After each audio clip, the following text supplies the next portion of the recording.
നമ്മുടെ ആസ്ട്രൽ ബോഡിയിൽ 7 energy centres ഉള്ളതായിട്ടാണ് ആചാര്യന്മാർ പറയുന്നത്.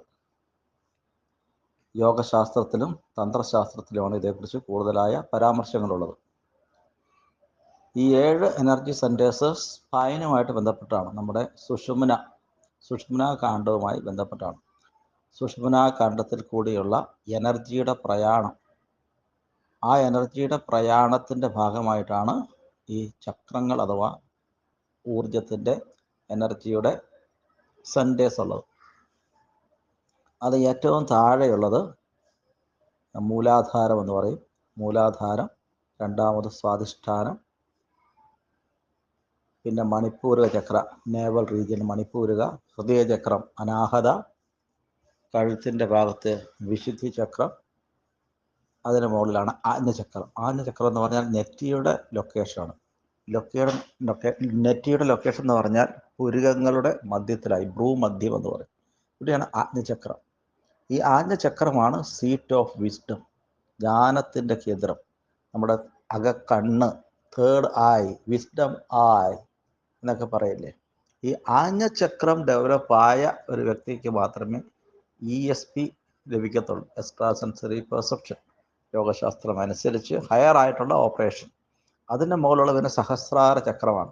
സഹസ്രാര ചക്രം എന്ന് പറയുമ്പോൾ അതിൻ്റെ കൾമിനേഷനാണ്. ഇത് പൂർണ്ണ സമാധിയിലാണ് അവിടെ.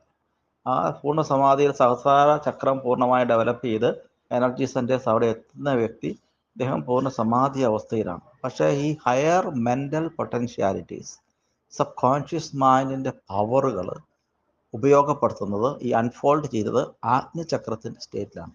അപ്പോൾ ആദ്യം ഈ ചക്രങ്ങൾ ഓരോന്നോരോന്നായിട്ട് ഡെവലപ്പ് ചെയ്യും, എനർജി സെൻറ്റേഴ്സ്. അതിലാണ് ചിലപ്പോൾ ഏതെങ്കിലും ചക്ര വീക്കായിട്ടുണ്ടെങ്കിൽ അവിടെ എനർജി സെൻറ്റർ കുറവായിരിക്കും.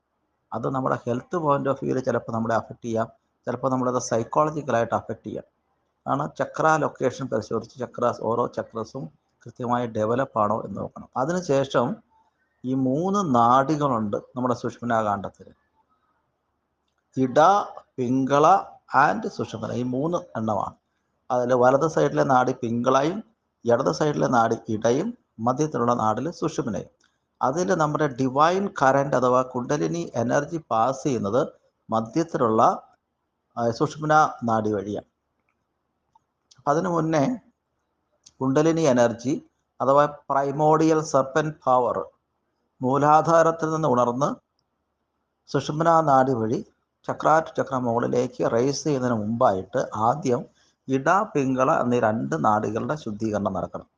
അതല്ല എങ്കിൽ ഈ പ്രൈമോഡിയൽ എനർജി ഈ പറഞ്ഞ പിംഗള നാഡി വഴിയോ മറ്റോ ആണ് കയറുന്നതെങ്കിൽ അത് വല്ലാതെ ചൂടാകും, ശരീരം മൊത്തം കണ്ടമാനം ചൂടാകും. ഓക്കെ, അപ്പോൾ അതിൻ്റേതായ ലഘുവായ ചില മാനസിക അസ്വസ്ഥങ്ങളും ഉണ്ടാകും. അതുകൊണ്ട് നന്നായിട്ട് ഈ നാഡികളെ ട്രെയിൻ ചെയ്ത് പ്യൂരിഫൈ ചെയ്ത് സുഷുമ്ന നാഡിയെ ആക്ടിവേറ്റ് ചെയ്തെടുക്കുന്നതിനാണ് പ്രത്യേക രീതിയിലുള്ള പ്രാണായാമ പ്രാക്ടീസുകളുണ്ട്. ആ പ്രാണായാമം ചെയ്ത് നമ്മുടെ ശരീരത്തിൽ നാഡിശുദ്ധി ആദ്യം കൈവരിക്കണം. അതിനുശേഷം സിസ്റ്റമാറ്റിക് പ്രാക്ടീസസ് വഴിയാണ് ചക്ര ടു ചക്ര ഈ എനർജി റേസ് ചെയ്യുന്നത്. അതിൽ തന്നെ ആജ്ഞചക്രം എന്ന് പറഞ്ഞത് ഞാൻ നേരത്തെ സൂചിപ്പിച്ചു, സീറ്റ് ഓഫ് വിസ്ഡമാണ്, ജ്ഞാനത്തിൻ്റെ കേന്ദ്രവും. മറ്റെല്ലാ ചക്രങ്ങളെയും മറ്റെല്ലാ എനർജി സെൻറ്റേഴ്സിൻ്റെയും കിങ് ആയിട്ട് കൺട്രോൾ ചെയ്യുന്നതും ആജ്ഞചക്രമാണ്. ഇതാണ് ആജ്ഞചക്രത്തിൻ്റെ പ്രത്യേകത. ഇൻറ്റ്യൂട്ടീവ് പവർ ലഭിക്കുന്നത്, വിസ്ഡമായി ഓപ്പൺ ചെയ്യുന്നതെല്ലാം ഈ ആജ്ഞചക്രത്തിനാണ്. അപ്പോൾ ഇത് ഓപ്പറേറ്റ് ചെയ്യുന്ന പ്രാക്ടീസസ് മെതേഡുണ്ട്. നമ്മൾ പ്യുവർ ഭക്തി വഴി ധ്യാനത്തിൽ കൂടിയൊക്കെയും ഈ ചക്രങ്ങൾ ഡെവലപ്പ് ചെയ്യും, കുണ്ടലിനി റേസ് ചെയ്യുകയും ചെയ്യും. പക്ഷേ ആദ്യത്തെ മൂലാധാരത്തിൽ നിന്ന് റേസ് ചെയ്യാൻ സാധിക്കും. അതിനുശേഷം സ്വാധിഷ്ഠാന ചക്രം എന്ന് പറയുന്നത് നമ്മുടെ സബ് കോൺഷ്യസ് മൈൻഡുമായി ബന്ധപ്പെട്ടാണ്. അപ്പോൾ ഈ സബ് കോൺഷ്യസ് മൈൻഡിലെ വാസനകൾ, ആ സബ് കോൺഷ്യസ് മൈൻഡിൽ കിടക്കുന്ന നെഗറ്റീവായിട്ടുള്ള കാര്യങ്ങൾ, ഇതെല്ലാം ക്ലെൻസ് ചെയ്താൽ മാത്രമേ അടുത്ത ചക്രത്തിലേക്ക് എനർജി റേസ് ചെയ്യൂ. അപ്പോൾ അത് വളരെ ബുദ്ധിമുട്ടുള്ള ഒരു പ്രോസസ്സാണ്. അതുകൊണ്ടാണ് ആ ചക്ര ടു ചക്ര എനർജി റേസ് ചെയ്യുമ്പോൾ നല്ല ട്രെയിൻഡ് ആയിട്ട് ഈ സിസ്റ്റത്തെക്കുറിച്ച് നന്നായിട്ട് അറിയാവുന്ന ഒരു മാസ്റ്ററുടെ ഹെൽപ്പോട് കൂടിയേ കോൺഷ്യസ് ആയിട്ട് നമ്മൾ എനർജി സെൻറ്റേഴ്സ് വഴി കുണ്ടലിനി എനർജി റേസ് ചെയ്യാവൂ എന്ന് പറയുന്നു. അതല്ലാതെയുള്ള നമ്മുടെ ആധ്യാത്മിക സാധന വഴികൾ ഇത് റേസ് ചെയ്ത് പോകും. പക്ഷേ ഇത് സ്പെസിഫിക് ആയിട്ട് കുടലിനെ റേസ് ചെയ്യുന്ന മാർഗമാണ്. തന്ത്രമാർഗത്തിലുണ്ട്, താന്ത്രിക് മെഡിറ്റേഷൻ വഴിയുണ്ട്, യോഗമാർഗം വഴിയുണ്ട്, പ്രാണായാമം വഴിയുണ്ട്, മന്ത്രമാർഗം വഴിയുണ്ട്. ഇങ്ങനെ വ്യത്യസ്തമായ ഓരോ വ്യക്തികൾക്കും അനുയോജ്യമായ രീതികൾ കൂടി ഈ എനർജി റേസ് ചെയ്യാവുന്നതാണ്. അതുകൊണ്ട് തന്നെ ഒരാളുടെ ശരീരത്തിലെ എനർജൈസേഷൻ, നമ്മുടെ സൂക്ഷ്മ ശരീരത്തിലെ എനർജി ബോഡിയിൽ എനർജൈസേഷൻ ആരംഭിക്കുന്നത് മറ്റൊരാൾ, ഒരു ഹയർ എനർജി ലെവലിലുള്ള ഒരാൾ ഈ എനർജൈസേഷൻ തുടങ്ങുമ്പോൾ നമ്മൾ ആദ്യം ഏറ്റവും അടിയിലുള്ള മൂലാധാര ചക്രത്തിലല്ല, ആജ്ഞചക്രമാണ് ഓപ്പറേറ്റ് ചെയ്യേണ്ടത്. ആദ്യം നമ്മൾ ആജ്ഞചക്രം എനർജൈസ് ചെയ്യും. ആജ്ഞചക്രം എനർജൈസ് ചെയ്തതിന് ശേഷമാണ് മറ്റോരോ ചക്രങ്ങളും നമ്മൾ എനർജൈസ് ചെയ്യുക.